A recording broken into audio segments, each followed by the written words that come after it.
Good morning. Here we are on Sunday morning. It's supposed to get to like 85 degrees today on a March day. That should be amazing. So I took this out yesterday and I tried starting it. I was kicking this thing for a long time. I couldn't even get it to pop off.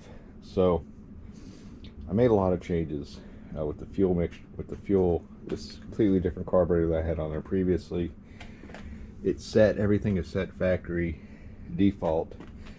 But you know, it's been a while since I've actually gone through this, so I think what I'm going to do is a full timing and a fuel check.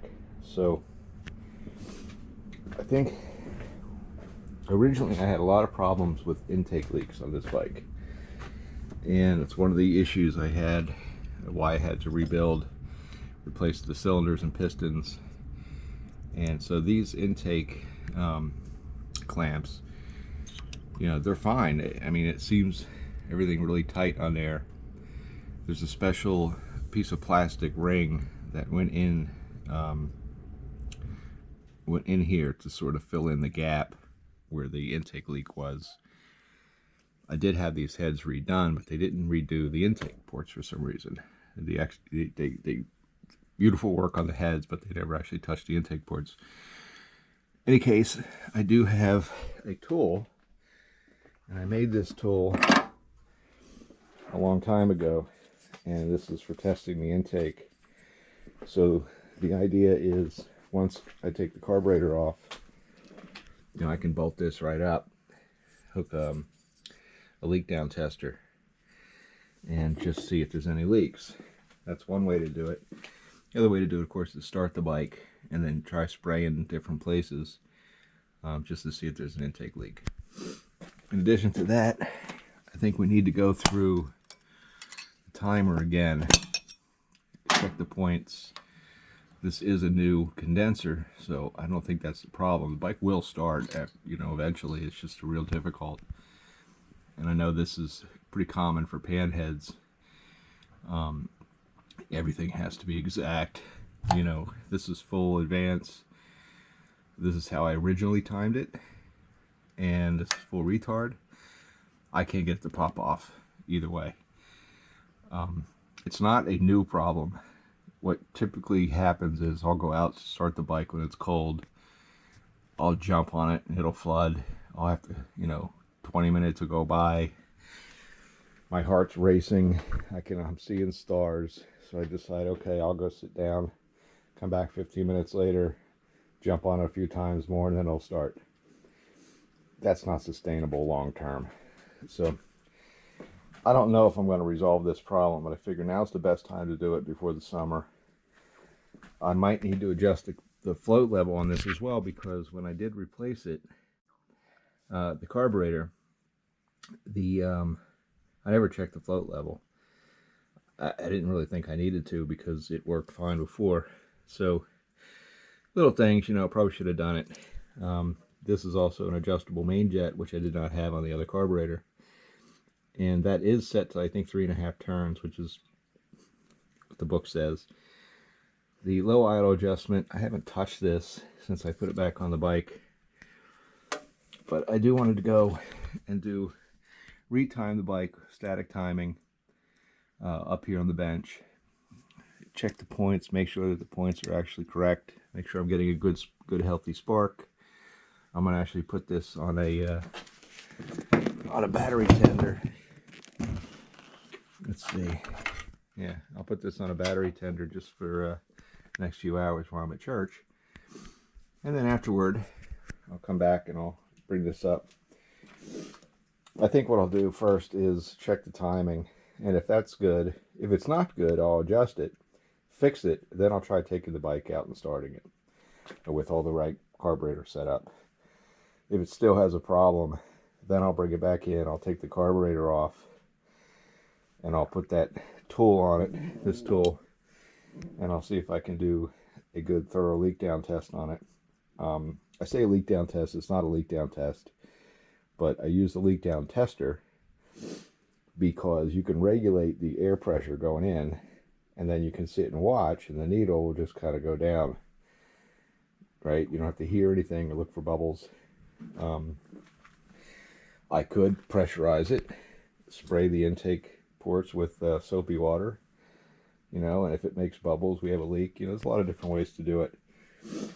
And I guess it's good timing too, because somebody did quote, somebody commented the other day, one of my older videos with this bike when it was dieseling, as to why that was happening. Short story, that happened when I put everything back together. Didn't know about that intake leak, ran the bike, it banged a lot. I couldn't figure it out, and eventually realized what the problem was, and ended up having to completely rebuild the top end again. New cylinders, so these are not the original Panhead cylinders. I do have them, they're just bored out too far, so I'd have to get them re-sleeved. The heads, of course, you know, they're fine, but I had to replace the cylinders and the pistons, so I went back to stock size, stock pistons. I do have an Andrews AB cam in this. You know, it just gives you a little bit more torque. It is actually noticeable on the butt dyno. And plus, once I put this carb on it and redid the fuel system last time I rode, I mean, it was even stronger. So I'm hoping that once I can get this all dialed in perfectly, that this thing will actually start on one kick. Even if it starts on 5 kicks, I'll be happy. Right now, it's hit or miss. I mean, it may start, you know, on a couple of kicks, or it may take 50 kicks and a beer. You know, it just depends. So, okay, stand by, and after church, I will dig into this, and hopefully, if it's a really nice day out, which it's supposed to be, before the thunderstorms start coming in, I'll be able to actually give it a test. I do have an actual Panhead service manual, but it goes up to 57. I know that the procedure is essentially identical, but I figured what I'm going to do, this is a manual advance single point. And what I've noticed is, if you go online and people get into this about where the timing mark is supposed to be, it's very simple. This is what everybody says. That's right if you have an automatic advance. If you do not have an automatic advance and you have a manual advance timer, that is the correct setting. It's that simple. So the actual service manual itself is less ambiguous. It's more ambiguous. This book actually gives you 2 separate instructions, one for manual advance, and it tells you specifically see figure 91. And figure 91 is the correct location. I don't have it in front of me, but I've actually seen the other manual where to see that, you essentially get more of a picture like this, which gives you several different options, and there's a little note that says manual advance for this, and a lot of people miss it, so you'll see a lot of people say, no, it has to be in the middle. That depends. This also, it looks like, is for if you have a 2 points, right? No, single contact. Yeah, double contact, right? So this one, I believe, is for 92, which, yeah, there you go, 92. Figure 90 and 92. So we're going to follow these instructions for the manual advance. Very simple. I'm going to set the points gap first, make sure that's right. Then I'll go around to the other side. I've already removed the inspection bolt. And rather than telescope, no, we'll see. We'll get to that point in a minute. But right now, I just want to make sure that this is correctly set. Should be 0.022, which I believe is 020, 022. Let me see, does it say here? Breaker point gap, yeah, 0.022. So that's what we're going to do. All right, let me set up and we'll start that. Okay, I'm all set up. So the ignition is off, and right now these are touching because I haven't opened this lobe. So you have a small side and a large side. The small side is typically your front, and the large side here is going to be your back. I am just going to give you a disclaimer. I am not a Harley technician, but I can read and I can read books. And in books, what it says is that what you do is you turn the motor to the high point of the cam lobe. So let's go on the high point of the cam lobe and not the mark. So I'm just going to bump the engine over here. I don't know if that's on there or not. I'm going to rotate it around one more time because I think I went a little bit past. So yeah, I can see the points are open there. So alright, now I did take the spark plugs out because it makes it easier to rotate the engine when it's not under compression. And we'll just go. Alright, well, that looks like it's the high point. So now we'll stick the feeler. This is 0.022. I mean, it's tight. It does open a tiny bit when I do that. So what I think I need to do is adjust this. Now, there's two screws here. This one's really bad shape. I don't have another one though. So this is, I believe, a cam. It's a special screw I need to purchase. And then, yeah, 7 is the adjustment screw. 6 is the lock screw. Yeah, so this will be the adjustment, which is going to be a little difficult because it's kind of rounded off there. And this will tighten it down. So I need to loosen this up and then twist this just so this opens up a tiny bit, because right now it looks like it's a little too close. It's less than 0.022, let's put it that way. I've always found this to be tricky because after you get everything perfect and you tighten this down, it ends up moving this arm a little bit. So you have to kind of open it and retighten it until you get the perfect spot. So, well, that's okay. We're on full advanced. Well, that's full retard, but it doesn't really matter until we go to time it. Right now, we're just checking to make sure points gap being on the high part of the lobe. Obviously, when you move that, it's going to change it. But being here gives us a place to work and fit. So you see how that moves, okay? So we put our feeler gauge in there at 0.022. Okay. It looks like the position that it's in is too tight. So where's my screwdriver? Let's see if I can turn this. Okay. You hear that? Alright, now the trick is, can I tighten this down without that moving? And the next trick is finding the Allen key that I literally just had in my hand 30 seconds ago. Oh, here we go. It was actually worked out quite well. Normally it will take me another hour to find that thing that I just lost. So very carefully going to tighten this down without moving anything. And hopefully, there we go. Hopefully we didn't lose our gap. Check that again.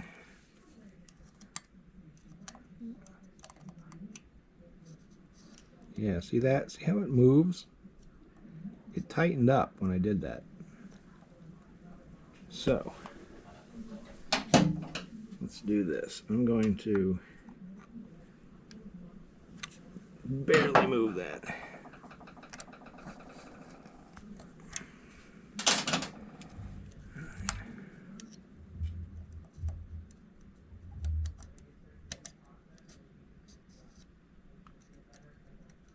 Now, I'm sure there's some sort of range.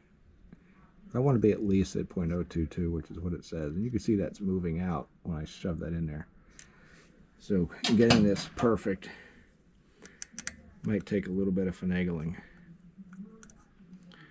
One thing you can do, instead of tightening it down when it's perfect, since we know that it's getting tighter once we close it, we can set this so that it's not perfect. Let's see. Right. So let's do this. As we tighten that, you can see, yeah, it's almost tightening as it goes. so what I need to do is twist this out.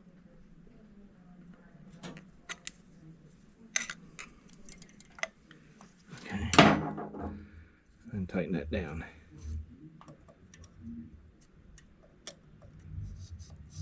Ah, see, now that's perfect. Slides right in, no movement whatsoever. Perfect. All right, so now we're at 0.022. All right. We want to make sure the front cylinder intake and exhaust are closed, because we want it to be on a compression stroke. So the easiest way to do that is to pop these covers off.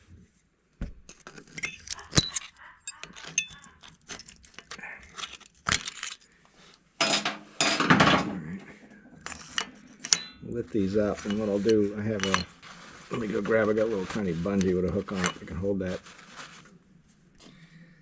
Now we have the point set properly, which it looks like they were a little too tight, but it probably was within spec, so I'm not too concerned about it. But you know, I just want to make sure that everything is perfect to the book. This way, when they still don't work, I'll have no way to figure out how to fix it. All right, so what we want to do is make sure that both of these are on the down, and that is releasing the tension off the springs and closing the front cylinder. So we got yeah. All right, so it looks like we're both closed. And on the other side, what I need to now do, if you notice here, let me grab this. We're still on the small lobe. The large lobe is in the back. So that tells me, okay, my intake, my front cylinder intake and exhaust valves are closed. This is coming up on the compression. So I should be almost at the bottom on my way up to a compression, which means that if I go look on the other side, the timer mark should be getting close.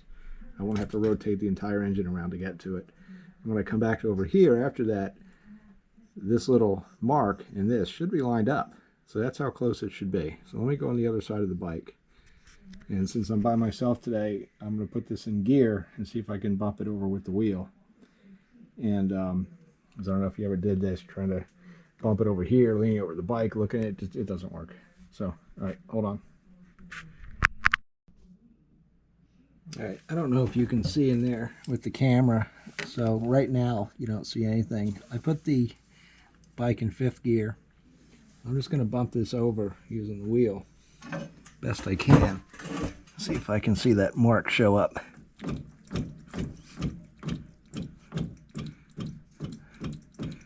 All right, that is not the mark. All right, well, this is kind of concerning because I thought I'd see the mark a lot sooner than this. I'll bet I overshot it because I think that circle mark comes in after the line mark, which means I was probably past the line mark. So let's do this. I'm going to go around the other side. I'm going to reposition it so that I'm not exact. So I'm almost closing the valve. This will give me more time to come up from closing the valve. So let me do that. I'll be right back. Okay, so I spun it around. So instead of being right before the lobe, I literally just as the valve closed, I stopped. So now this should be bringing the piston up. We should get to top dead center when we see a line show up there on the right side of that hole. Okay, there it is. Let's see here. Right now, I don't know if you can see, there's a line. This is tough getting the thing to fit in here with the light. So if you look over to the right, you can see that there's a line there. And that line should be top dead center. So if we go around to the timer side, that's where I need to set my points lobe. Okay, so you can see here, we're before the lobe, where there's the line. So this is a full retard. So I'm going to move this to full advanced. Now here's what I'm noticing. At full advanced, I'm just to the left of that little tick mark there, barely touching it. So this is where I need to set up a test light. And when I pop this off of advanced, I need to turn this and adjust it. There's a way to do that. You loosen this up, you turn here, you tighten this up. So it looks like even on full advance, I have a little bit of a retard. And a full retard obviously is just completely, you know, off the lobe. So let me set up for this, and I need to get my test light and double check the book just to make sure I hook it up properly. So before I hook that up, one of the things that it says here, continue to turn the engine over until the front cylinder flywheel timing mark is aligned with the crankcase timing hole, which we just did. Figure 91, right? Okay. Now, check that the timing mark on the circuit breaker base aligns with the end of the timing adjustment plate. So that shows the mark, right? So, I don't know if you can see that. Right there is a little mark. And then this plate here. Now, if you look closely, it's really difficult to see, but there is a mark there. The problem is there's a bunch of marks. It looks like there's a mark right here, but I don't know if that's an actual mark or not. Then there's another mark right next to it that looks to be a little bit more official. But, you know, if I run my fingernail here, I don't really feel that mark. I do feel this mark. Now, I'm guessing that might be the mark. It's really hard to tell. And it's showing it on the paperwork. And I guess the actual drawings aren't, you know, to scale. Because on the paperwork it's showing that it would be off over here. That obviously seems too far. This does seem more realistic, but you can see how far off that is.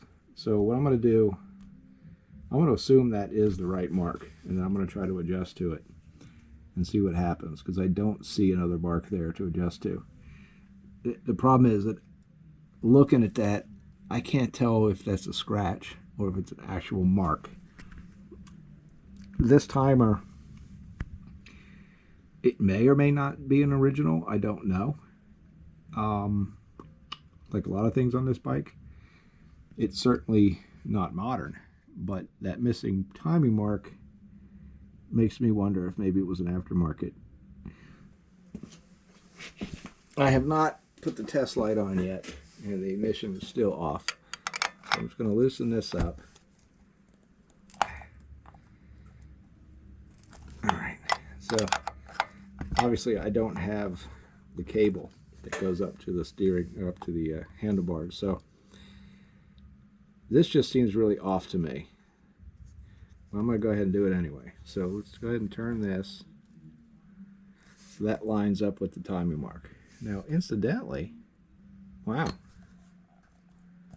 that like makes it almost perfect, right where it should be. So, okay. In that case, let's do that. Tighten that down.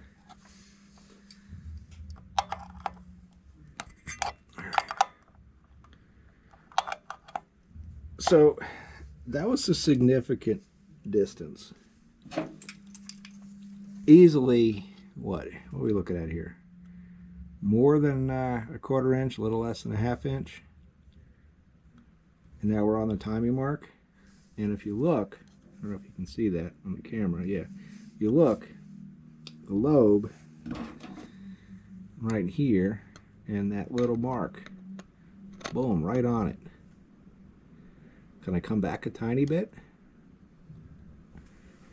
Because it doesn't say if it has to be in the center or on one side or the other.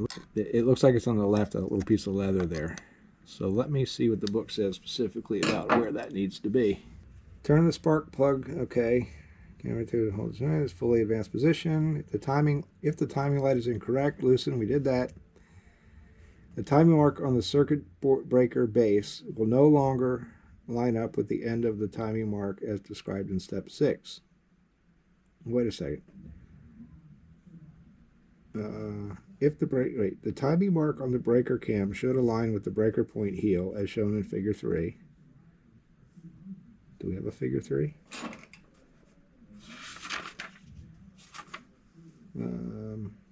Okay. In figure 88. Okay. The timing alignment is in. If the timing alignment is incorrect, loosen the timing adjustment. Okay, we did that. Turn the circuit breaker head to set the alignment. The timing mark on the circuit breaker will no longer light up. And then tighten it. That makes no sense. Okay.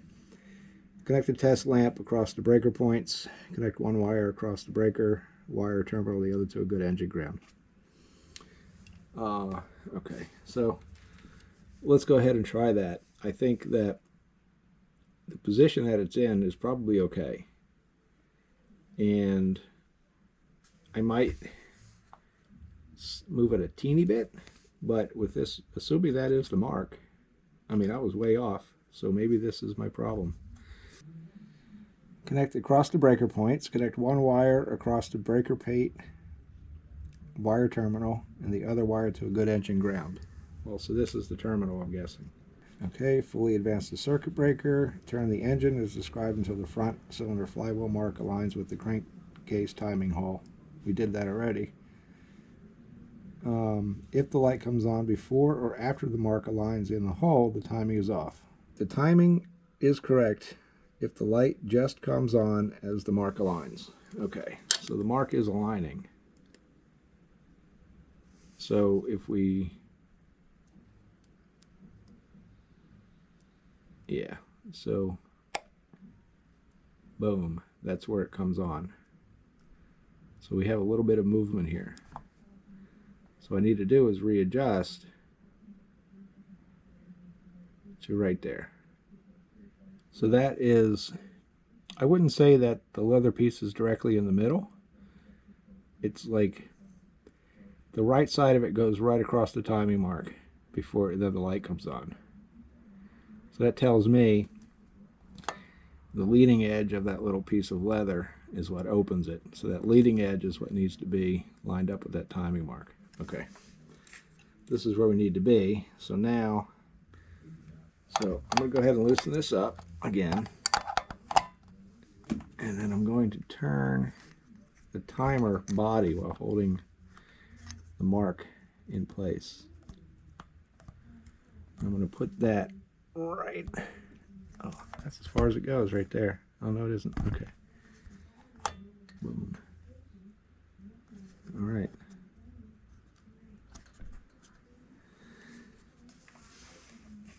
Okay.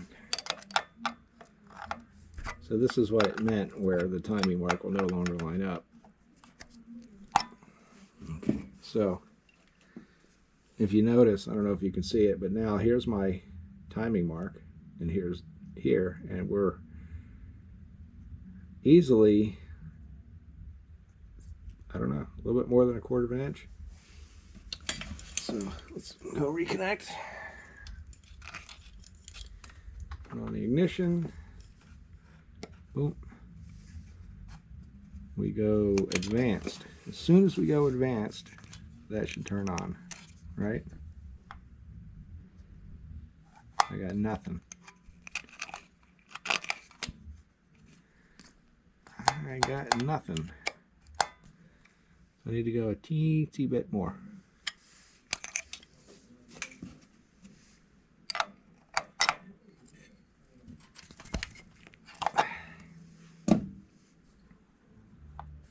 So what I'm going to do, since this ends up being a stop, I'm going to go ahead and attach this, and I'm going to let this be full advance.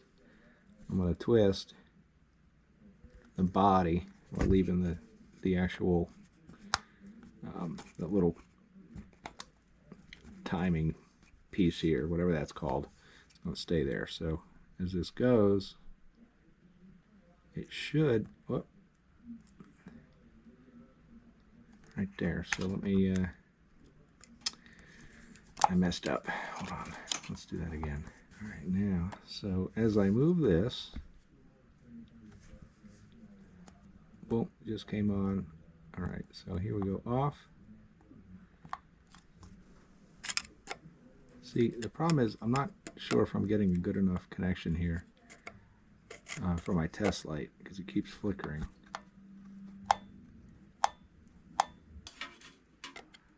I don't know if you can see the test light here. I'll do it this way so you can see it. Now, boom. Just as soon as it gets to advanced, as soon as I go off advanced, boom, right on advanced. That's the advanced mark right there. Full advance. And so that should be right. So now it says tighten the lock nut and recheck the timing. Okay. We did the test lamp. Fully advanced circuit breaker. Okay. If the light comes on before or after the mark aligns in the hole, the timing is off. We align the hole first. So if the point's open late, doesn't matter. Install the circuit breaker, repeat, recheck timing, readjust. Okay. So that should be static timing is done. Let me shut off the ignition.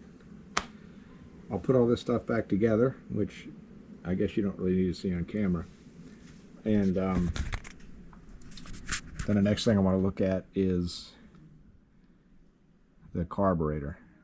I don't know. Maybe I should take it outside and try to start it first because the timing was a little off on that. It could have been better. So, all right. Let me put it back together. We'll make a decision while I'm doing that.